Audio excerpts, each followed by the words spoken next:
ایھا الذین آمنوا، اے ایمان والو، آمنوا باللہ ورسولہ، اللہ تعالیٰ اور اس کے رسول صلی اللہ علیہ وسلم پر ایمان لے آؤ۔ اس آیت مبارکہ میں اللہ تعالیٰ نے ایمان والوں کو خطاب فرمایا ہے، یا ایھا الذین آمنوا، اور ان کو حکم بھی دیا ہے تو ایمان لانے کا، آمنوا باللہ ورسول، اللہ تعالیٰ اور اس کے رسول صلی اللہ علیہ وسلم پر ایمان لے آؤ۔ اب یہ ظاہر میں عجیب سی بات معلوم ہوتی ہے، یا تو یوں کہتے ہیں نا، یا ایھا الذین کفروا، اے کافرو، اے مشرکو، اے منافقو، مگر نہیں، خطاب کیا تو ایمان والوں سے، یا ایھا الذین آمنوا، اے ایمان والو، اور حکم دیا آمنوا باللہ ورسولہ، تم اللہ تعالیٰ اور اس کے رسول صلی اللہ علیہ وسلم پر ایمان لاؤ۔ گو مفسرین نے اس کا ترجمہ کیا اتقوا، کہ اب تم کلمہ تو پڑھ چکے، اب تم تقوی اختیار کر لو۔ مگر علماء نے اس کا یہ نتیجہ نکالا کہ اے زبان سے اقرار کرنے والو، تم اپنے دل سے بھی اس کی تصدیق کر دو۔ اے زبان سے اقرار کرنے والو، تم اپنے دل سے بھی اس کی تصدیق کر لو۔ اس لیے کہتے ہیں نا کہ ایمان کے دو حصے، اقرار باللسان و تصدیق بالقلب، زبان سے اقرار کرنا، الفاظ کہنا، اور دل سے اس کی تصدیق کر دینا، تو ایمان مکمل ہو جاتا ہے۔ انسان کے پاس دنیا میں جتنی بھی اللہ تعالیٰ کی نعمتیں ہیں، ان میں سے سب سے بڑی نعمت ایمان ہے۔ جان بھی اتنی بڑی نعمت نہیں،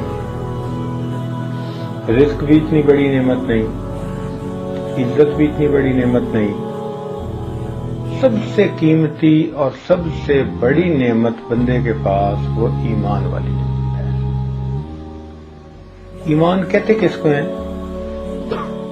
کہ نبی علیہ الصلوۃ والسلام تعالیٰ کی طرف سے جو کچھ لے کر آئے، اعتماد کرتے ہوئے اس کی تصدیق کر لینا، اس کو مان لینا، اس کو ایمان کہتے ہیں۔ اس پر دیکھو کتنا بڑا انعام کہ الاسلام یہدم من کان قبلہ، حدیث پاک میں فرمایا کہ جس بندے نے اسلام قبول کر لیا، جو ایمان والا بن گیا، اس سے پہلے کہ اس کے جتنے بھی گناہ ہوں گے، سب گناہوں کو اس کے ایمان نے معاف کروا دیا۔ یہ کتنی بڑی بات ہے۔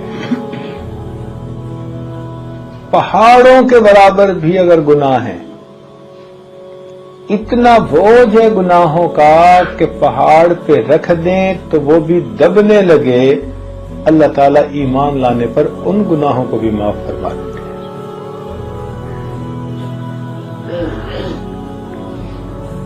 اس ایمان کے بارے میں آج کے زمانے میں خطرات بڑھتے چلے جا رہے ہیں۔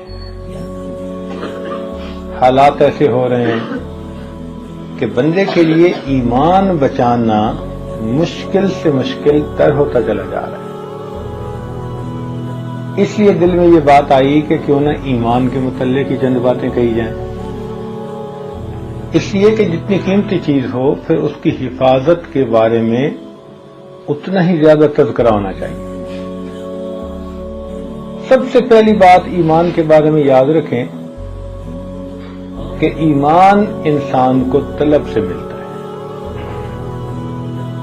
دنیا بغیر طلب کے مل سکتی ہے، عزت بغیر طلب کے مل سکتی ہے، مگر انسان کو ایمان بغیر طلب کے نہیں مل سکتا۔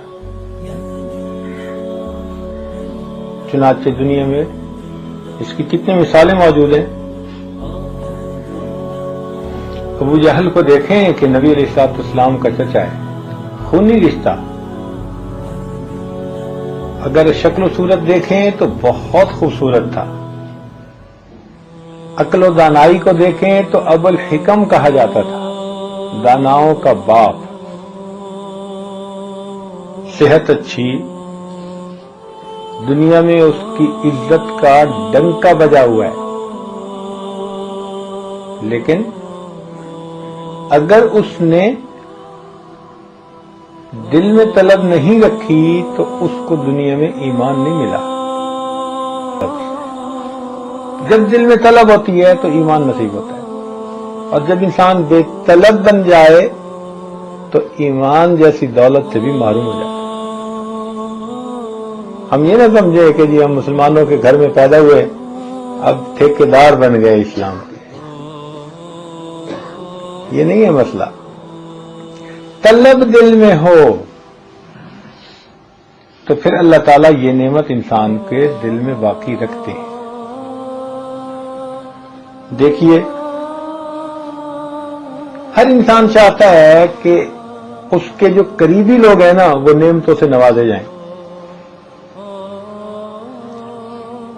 چنانچہ سیدنا رسول اللہ صلی اللہ علیہ وسلم چاہتے تھے کہ آپ کے چچا آپ کے سامنے کلمہ پڑھ لیں،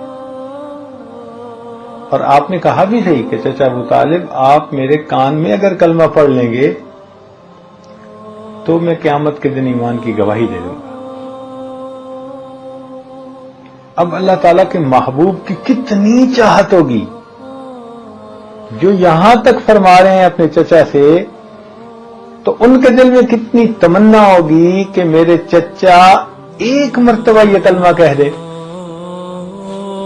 لیکن ان کے چچا نے نبی اسلام کے سامنے کلمہ نہیں پڑھا. اللہ تعالیٰ نے فرما دیا ہے پیارے، انک لا تہدی من احببت، آپ ہدایت اس کو نہیں دے سکتے جس کو آپ چاہیں، یہ تو ہدایت دینا اللہ کا کام ہے. اور اللہ تعالیٰ فرماتے ہیں وَإِذَا تُلِيَتْ عَلَيْهِمْ آيَاتُهُ زَادَتْهُمْ ایمانا، ایمان تو بڑھتا ہے. تو امام اعظم رحمۃ اللہ نے فرمایا کہ ایمان کی مقدار تو وہی رہتی ہے، اس کی چمک دمک بڑھتی اور گھٹتی رہتی ہے. چنانچہ گناہ کرے گا تو اس کی چمک گھٹ جائے گی، اور نیک اعمال کرے گا تو اس کی چمک بڑھتی چلی جائے گی. مقدار وہی ہے.